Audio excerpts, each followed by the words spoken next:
Hi friends, welcome back to our cozy corner of the world. Wherever you are curled up on the couch, enjoying a walk, or winding down after a long day, this story is for you.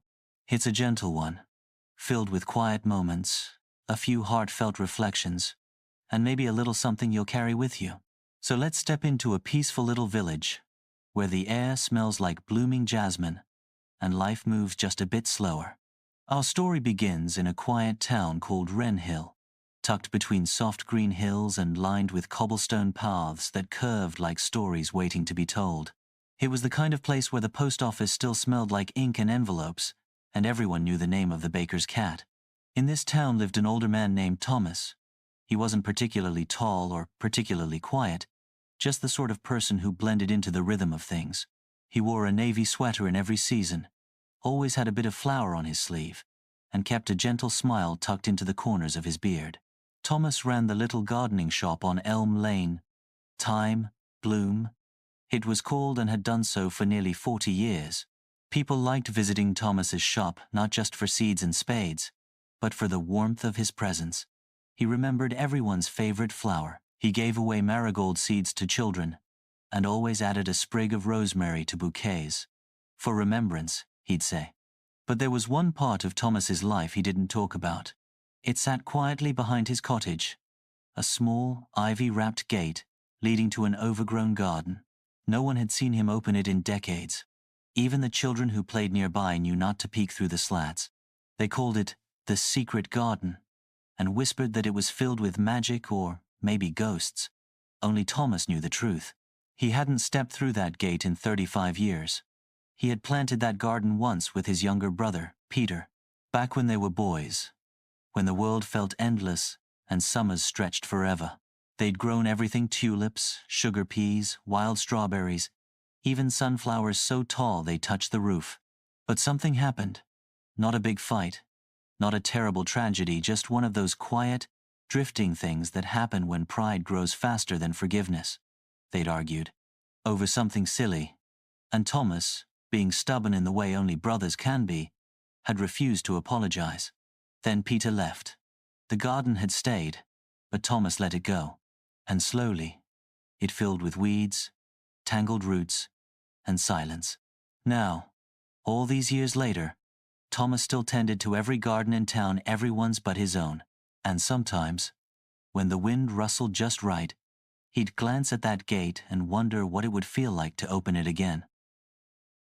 The wind in Wren Hill had a curious way of carrying things, leaves, petals, even secrets.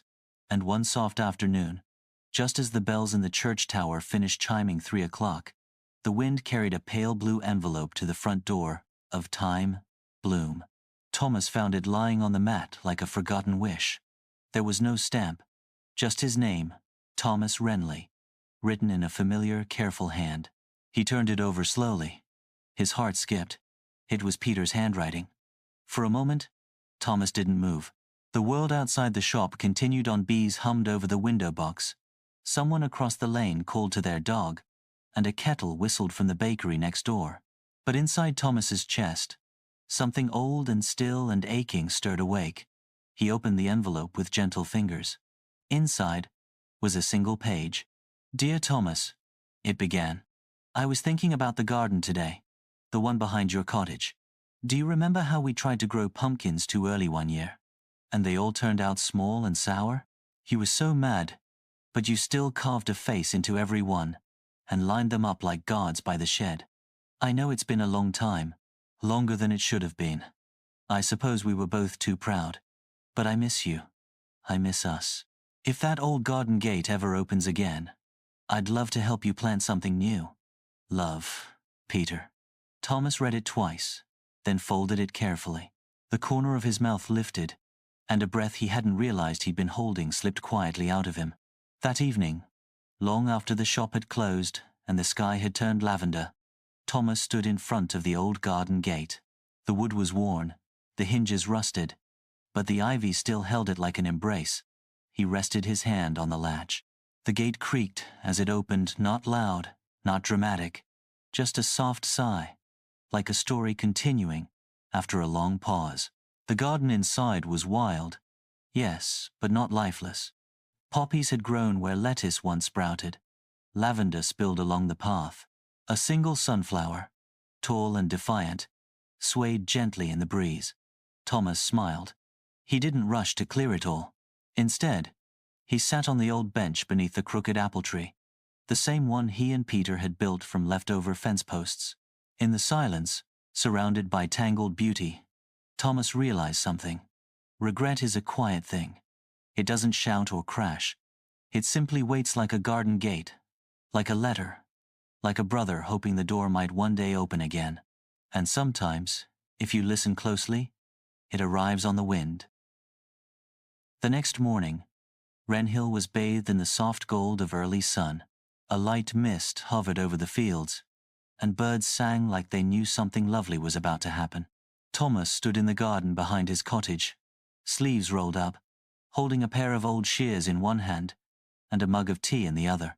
The garden was still overgrown, but now he saw it differently, not as a place of regret, but as a patch of land ready to bloom again. He started gently clipping around the stone path, brushing aside tangled vines, letting the lavender breathe again. Every rustle of leaves felt like an old memory waking up. By midday, the garden was still wild, but a kind of quiet order had returned. And then, just as he was setting down his mug, he heard footsteps on the path outside. Familiar ones, a little slower, a little cautious. Thomas turned. Peter stood there, holding a bag of tools in one hand and a small pot of forget-me-nots in the other. Neither brother spoke at first. Then Peter chuckled softly. "I thought you might need help figuring out where to plant these." Thomas smiled. "You always were better at flowers." Peter stepped through the gate, his eyes misty but kind. He walked slowly, taking in the garden they had once built together, now older, messier, but still theirs. They didn't say much that day. They didn't need to. They worked side by side, pulling weeds, patting down soil, sipping tea in between. At one point, Thomas paused, looking up at the crooked apple tree. "I should have written sooner," he said quietly. Peter pressed a spade into the earth and nodded. "So should I." Then they both smiled, not with sadness, but with relief, like exhaling after a very long breath. As the afternoon rolled by, neighbors passed the gate and peeked inside. Some offered cuttings, others brought seed packets or warm scones. Word had spread that the Renly brothers were gardening again, and somehow, the whole village wanted to be part of it. By evening, the garden was sprinkled with fresh green starts, mismatched pots, and little paper markers swaying in the breeze. Birds danced along the fence, and the soft scent of mint and damp earth filled the air. Thomas sat on the bench beneath the apple tree and looked around. He didn't feel regret anymore. He felt rooted. He understood now that it was never too late to return, to mend, to plant something new in a place once forgotten. Because sometimes, the biggest lessons come from the smallest decisions: opening a gate, writing a letter, offering a flower. Thank you for joining us on this gentle, blooming journey. If this story warmed your heart, don't forget to like, subscribe, and come back soon for more cozy tales filled with second chances, quiet wonders, and peaceful places.